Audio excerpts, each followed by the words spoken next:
AMD's 9950X is coming out in a few weeks, and we got to see behind the scenes as AMD XOC team Bill and Amit broke one world record after another. Okay, there we go. What'd you get? 55046. Come on! We might have snuck in a few extra times to get the shot. I don't know why he was in here 3 or 4 times, because he was only supposed to be in here once. That's true. Yeah, I can run it at like -130, but I overshot it a little bit. This was for 16-core CPUs, with the new 9950X clocked as high as 6.6 gigahertz at times. Of course, this setup still pulls a ton of power, and it's not always smooth sailing. 15, 707, 672, 568, 517, 532. Yeah, it's got a cold boot bug. I messed up. But Normalized to a 6.7 gigahertz 7950X, Bill was getting the same results at just 5.85 gigahertz on the new 9950X. so the world record is 1.61 right now for the 32 meg. Okay, so 1.525. So easy, right? So the world record on that one also, it's like 6.8 gigahertz or maybe even higher than that. It might be 6.9. Let's check in with the XOC team to learn about the new overclocking and undervolting tools, but also see some world record runs of the soon-to-be released CPUs. Before that, this video is brought to you by Arctic and the Liquid Freezer 3, which we've tested using our standard methodology and found to be one of the most noise-efficient CPU coolers on our charts. The Liquid Freezer 3 includes Ryzen offset mounting to improve AMD performance and uses a thicker radiator to further lower the temperatures. Arctic has priced these competitively for AIOs, and you can learn more at the link in the description below. Hey everybody, so we are pouring one out because Bill and Amit are joining me. There's going to be a 9950X OC with liquid nitrogen, the Zen 5, and also we're going to be talking about this new utility curve shaper. So kind of a technical discussion, trying to go into some of the details for the new processors coming up and some of the BIOS changes. The thing I'm most interested in is going to be the XOC stuff, because you've been doing some world record runs all day. That's the easy part. Sure, if you say so. But I want to jump straight into this. So curve shaper. Like you said, curve optimizer we introduced on Zen 4, last gen, and that basically allowed a single offset to either add or remove margin to the voltage that you're applying to the part. And as we like to say, undervolting is the new overclocking, right? Yeah. Because when you're power constrained, if you can take away voltage, you can actually increase your frequency, lower your temperatures, and get more performance. So it was a nice feature. It allowed us to take advantage of the margin in the part. But you could only shift the curve as it was, right? Right. So whatever the shape of the curve was, you're shifting it up or down. Yep. The whole curve is one piece. Okay. Yep. And like we've talked before, a lot of the stuff we find in the extreme overclocking finds its way into the mainstream. Yeah. So what we found with the extreme overclocking is that we could run at certain voltage frequency points for like the big workload, but as soon as it went idle or stopped running, it would crash, right? Yeah. And so that led us to, hey, we want to be able to shape the curve so that we can take away more or less margin at different frequency, voltage, and temperature. 3 axes on here. Basically, we've taken the three-dimensional VFT space and we divide it into bands. And so the way the bands work, we've created 5 frequency bands and 3 temperature bands. And for each of those, then you can apply a margin, a voltage margin. Basically, if you understand your workloads, if you understand your environment, if you understand what temperatures your workloads are running at that you care about, you can then individually apply a margin to each of those 15 bands. Okay. So it's a 3x5. You get 3 by 15 5 combinations. 3 by 5, and then the height is a margin that you take away. So what is this table over here representing? This is kind of defining what the bands are roughly. We actually have way more points in our what we call our automatic voltage frequency scaling. So we basically use polynomials to go between all the points. Yeah, you could imagine the maroon one is like your baseline curve, and then your blue is your shifted one. Okay. Right? And the whole thing just moved. We talked about this earlier, but so this kind of stuff, there's a lot of caveats and ifs, but if you were to try and set a realistic expectation for what the average end user can expect in terms of an uplift, if we pick maybe any one random application, what do you think is realistic? It's real easy to get the benefit of curve optimizer like right in the meat of the curve where you're running NT workloads. That's pretty easy. And the problem is when you go back to idle, because you're never really idle, right? You go idle and then Windows wants to do something, right? And so whatever that is, some other task, and you go from idle to full boost, right? So you go from one end of the curve to the other, and it's that high end of the curve, the higher frequency part of the curve, that's kind of tougher, especially if someone added a Fmax override and they've elongated the curve, right? And we're extrapolating those values, right? So now what you can do on the high frequency part of the curve, you can keep it flat or maybe just adjust it a little bit. But on the meat of the curve, where it's a lot easier, you can really shift that a lot more. Okay. So people would know, like, maybe on the meat of the curve, you're doing like -20, maybe -30 or more if you're lucky. But then on the tougher part of the curve, and maybe even the idle part too, and Amit might have his own suggestions, but yeah, and you can just go less aggressive with those parts. Yeah, so I can talk about the example we did today in the demo. We were running Cinebench NT, and so what we did is we did a -10 across the whole curve, and then we added an additional -5 in what we call the mid and the high frequency part of the curve. So those 6 points of the 15 were at -15, where everything else was at -10. So and that was it was safe for the demo. Yeah, right? Is what we did there. So you can push it farther. And there was some other stuff too. We'll save it for a different video or the review or something. But just one of them though, changing the memory profile on the fly, I guess was kind of one of the demos. On the OC side though, can we do are you set up to do an XOC run of some kind? Okay. Yes. Want to go I'm cold? not set up for. All right. Yeah. Okay. Yeah. Do you know any idea how much LNT you end up running through today? Probably about 20 or 25 liters. I mean, that's quite a lot, because I warmed it up in between most of them to keep everything clean. Yeah. Okay, so this is going to be a little different. Okay. So normally I use Ryzen Master. Well, so what are you going to use instead? This is like the Asus super secret tool. Okay. So I open up one piece and it allows me to take direct control of the VRM voltages and stuff like that. So outside of the AMD path, it's just their embedded controller, right? And then they have another widget that you can use. So what is the benefit in it being for you? Not much. I would be using Ryzen Master if it weren't for a BIOS glitch. Okay. Yeah. So I guess it's worth kind of mentioning too. I mean, I can probably just give the date. So we're filming on July 10th. I think this goes up next week. The actual product launch is I don't know if it's public. Yeah, it's public now. Yeah, when this video goes up, it will be. July 31st for that. So as far as like this platform, it's still pre-launch. yeah, and Ryzen Master is working in most ways on most. Really, the main problem right now is the GUI has a couple of little things. I don't know if I'm allowed to show it yet. So Okay, sure. yeah, but and the benefit of using this though is that when you have it down here, it's idle, so it's not polling and consuming the CPU. So I can leave it running all the time. I don't have to keep opening and closing it like I do with Ryzen Master. Right. What are sort of the stock clocks right now to refresh everyone? Like if you run R23 or something all core. Yeah, R23 all core will run right around 5 gigahertz. Okay. Right around 5. And you're on a 9950X. 16 core. Right. 16 core, 32 thread, X870 board for this? This is the Asus X670 Gene board that we're using here. So Yeah, it's cool. It's a 2-DIMM board. So Oh, it's also yeah. good to Okay. know.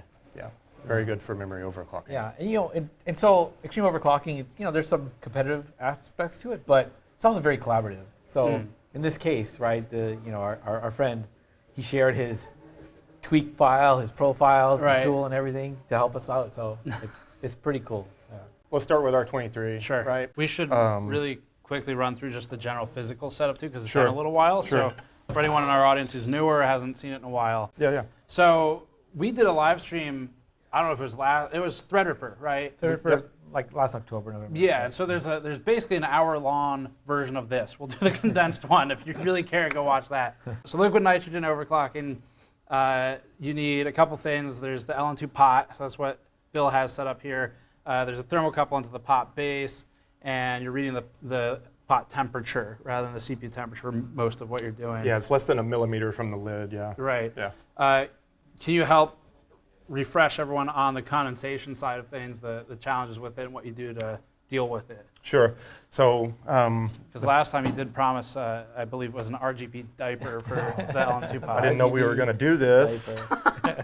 So, I didn't know you remembered. I did remember. Oh, it was. And I'm sure a lot of people in the audience remember. I very haven't popular in forgotten the either. comments. I didn't, okay, but I found out about this when it was too late to get an RGB diaper going. All right, we don't have an electronics market. There's no Guanghua. Right. Okay. And we could have put a rush order in. So what is how do you set it up for Okay. compensation? Okay. So the first thing, there's a fan here, and it's probably pretty loud. And so the reason that's there is when I pour the LN2, it draws away all that cold air and vapor to keep the board from getting wet, and you'll be seeing plenty of that in a minute. But so the LN2 container, it has closed cell foam wrapping on it, but then most of the XOC guys will just wrap a couple of shop towels around that and call it good. But I needed to do demos all day today, right? And so that's where the soon-to-be RGB diaper comes in, right? And so this is the best thing that I found for this purpose. And so This it is can the be. stuff you stole from the bathroom at work. It is. Hey, yeah, hey, I had to. that was in confidence. Yeah, yeah. They sent an email out about that after. Yeah, that. you told me. Yeah. Right. So it's got around the socket, I actually have a rubber gasket, and the closed cell, like the rubber foam mates with that and makes Cool. a seal actually with Vaseline. Okay. And then we basically, do the mummy wrap here. The other thing too is, we're on an insulated foam kind of board, and underneath it there's two heaters that are strategically placed underneath like the socket and this part of the motherboard. And so that's running on a thermostat and always trying to keep the rest of the motherboard above the dew point so that it's above the temperature where condensation starts to form. The other thing too is on the bottom of the board and then right around the CPU is coated with Vaseline. So Wait, so we're all set? we are all set. Yeah. What's your target? What are you trying to run at for good scores? Temperature. We'll start at negative 100. It's nice and stable there. This part, we've been below negative 130, but that's when you really want to try to get the high score. It's in the danger zone and starts to get more risky. So, Okay. but that's where tuning VDDG to get the GMI stability dialed in could help. So it's just tedious and time consuming to do it. Right. Yeah. So, And this is but we definitely- have plenty of parts that we've demonstrated running full pot. So negative 196 temperatures. It's easier to do on 8 and 6 core parts because it's only got the one GMI Dies. link. Yeah. Oh, the link. Okay. Yeah. And I'll say this is a key piece of equipment. This is the Elmore. temperature monitor. This is from Elmore. Yeah, because like Bill was saying, he was seeing 3 or 4 degrees take us from passing to failing. And Yeah. so you want to just ride that edge, and you need accurate. So you're currently at what temperature? We're Okay. at minus 69. Okay. Perfect. So we got 5 gig. I'm going to go ahead and just kick off like a warm-up run here. Okay. 5 gig all core. Okay, and like he said, this is kind of close to what you might achieve in mission mode, stock mode, if you've got adequate cooling, right? You're currently running at 360 watts or so total system. Have you set a voltage at all? It's at 1.35. Okay. And it could run this way lower, Right. probably 1.1 volt at this temperature. But this is just so I don't have to think about it. Yeah. That's all. Yeah. So it is consuming more power because of that, for sure. And again, this was fixed frequency, not mission mode. It's not representative of that performance. Right. Right. Yeah. But at 5 gig, this result is pretty close to what you might be able to get if you enable for performance boost overdrive and you've got a really good cooler. This is not far off. The world record for R23 is 50,843 points right now. And that is actually on the 7950X Ryzen processor running at 6.7 gigahertz, obviously on LN2. Right. And this is ignoring stuff like Threadripper, obviously. So. Sure, yeah, the 16 core record. Yeah. Yeah, For so it's not the 16 world core. record. 16 core record, Yeah. 7950X, 50,843 Okay. at 6.7 LN2, obviously, Uh-huh. right? So, okay. So you ask Steve to guess what frequency. What we- frequency do you think Granite Ridge would need to run at to achieve that same score. So for everyone in the audience, this demo has been run like 4 to 6 times today. 5 times today. I have now been asked 3 times this question. I don't know why he was in here 3 or 4 times because he was only supposed to be in here once. That's true. I would go with Bill 5.845. Whoa. Oh man, this is like The Price is Right. That is. Okay. You win both showcases. Okay. All right. Let's see if I can even program such a ridiculous thing.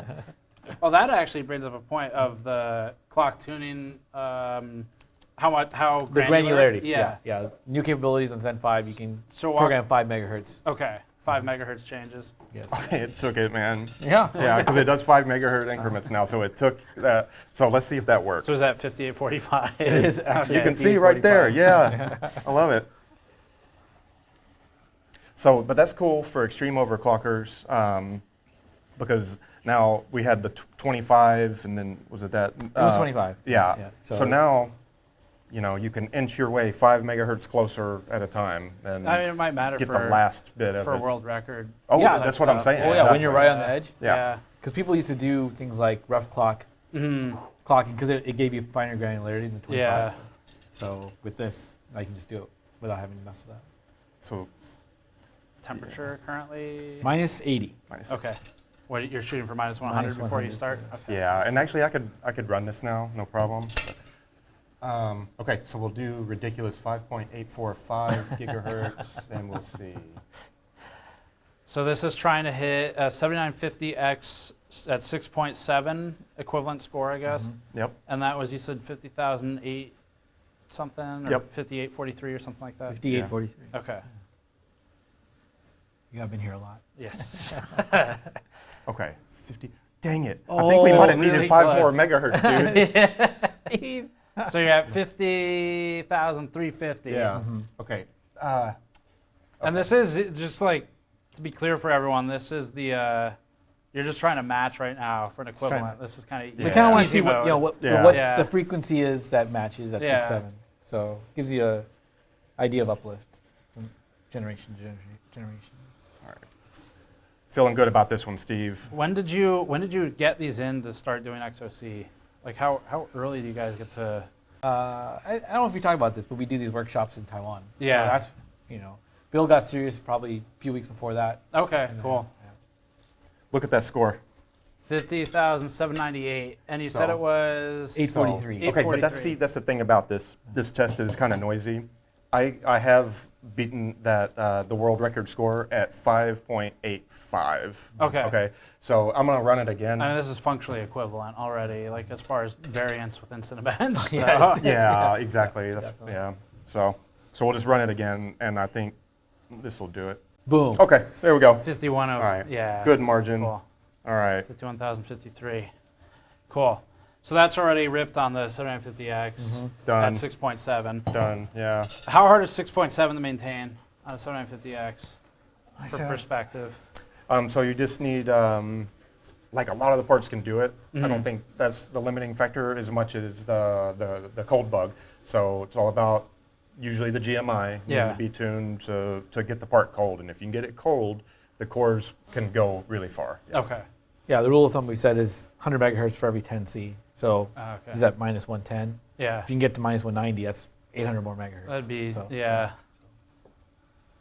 Okay. So where do you want to go now? Okay. So we did that. Let's run. Want to go to the edge, man? So that was 5.0? Or no, that was 5945 or something. 5945. Yeah, you did the 5.0 earlier. Voltage, It was at 1.4. okay. And And then probably you're going over on the Yeah, voltage just to yeah. make it easy. Yeah, So- got it. So what temperature you want to go to, Bill?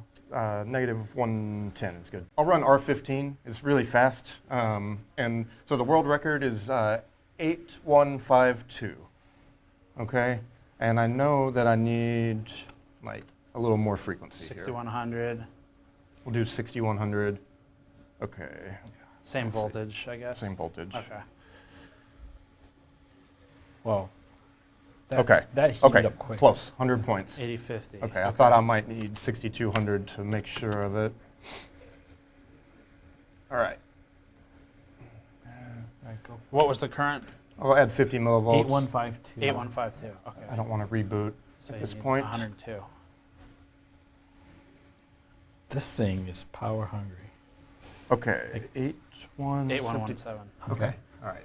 What's your power consumption total system for this? Because with the understanding that you've overshot the voltage. I think the power supply has the power right. on it.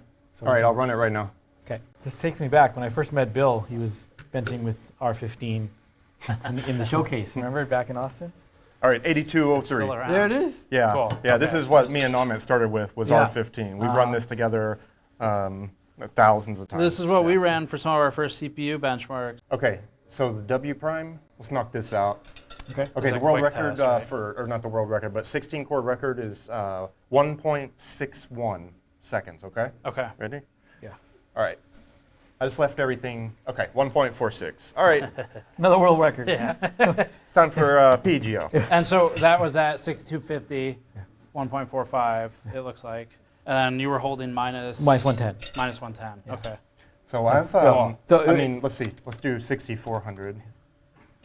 Make sure that, We'll try and catch the power this time too over here. yeah, you got about 1.3 seconds, I estimate. To read the power. Yeah, good luck. Super slow-mo. Oh, 1.427. So the highest I got to was 277. Okay. But we might have also missed the interval. 300, 300. yeah. 4 something, okay. Yeah. All right, you think it'll run at 6.6? 6.6? I don't know. Okay. You want colder? We're at 6.6. No, that's perfect. Okay. Looks good. Okay, 1.44 or 1.44? 1.404. Okay, let's get in the 1.3s. Okay. You said record was like 1.6. 1.61. Yeah, 1.61. There we go. I'm Wow. happy. Whoa. 1.393. All right. Yeah. Pretty good.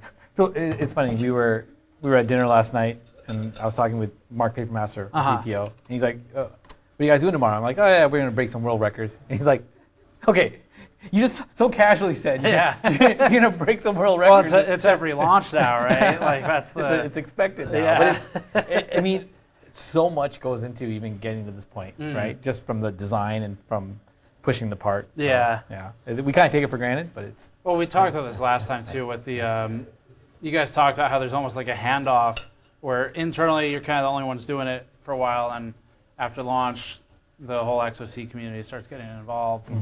And so it becomes the leapfrog, right, of your Yeah, scores yeah. pretty quickly. oh yeah, they take it way Yeah, we way enable farther. it. We do the features. We get it all working. We listen to the feedback from the community and try to deliver like on what they're asking for. And then I set the bar pretty low, but I beat the previous generation. Right. And then they come out and they, kill it. So So did you just run that at 6.6 WPRIME? Was that successful? Okay. yeah, 1.393. Yeah. That's Cool. that's good. So this is what it looks like at 1.5 or at 5 gigahertz. So a so lot 5.0 is 1.786, just for perspective, which we can put the percent difference on the screen or something. But No, what I'm was good, your yeah. high earlier? Was 50? 55. I wrote think it a little over down. 55. You wanted like 57 or something, but that wasn't. That was well, You got 55,046 is what I Yeah. wrote down, and that was at 1.51, 6.375. And then you were able to run a 6.4. I didn't get that score, but similar. it was like a 55 too. Yeah, cool. 20 more degrees, Steve. Yeah, you can see heating up. And so what temperature does it need to get to? 72. He has it down to the degree. Minus At minus 70? 72, it'll Yeah. start booting again. Okay. Okay. So I hit reset at 72. That's fairly chip specific. Yeah. Yeah. Yeah. Some casual 16-core world record stuff again. Yeah, you know. Yeah. At some point, it seems like there's going to be pressure to keep it up every launch, but it also seems like you guys are hitting it so far. So. I mean, Mike Clark was talking about that, Yeah. right? That, we're still pushing everything to the edge every time. So Yeah. that's And what it's we have folks to do. like that enable us to be able to do this nonsense to begin with, right? So From what I understand, he'll hang out with you guys while you're doing this sometimes too. Yeah. Which is Oh, cool yeah, to yeah. me because if we have beer.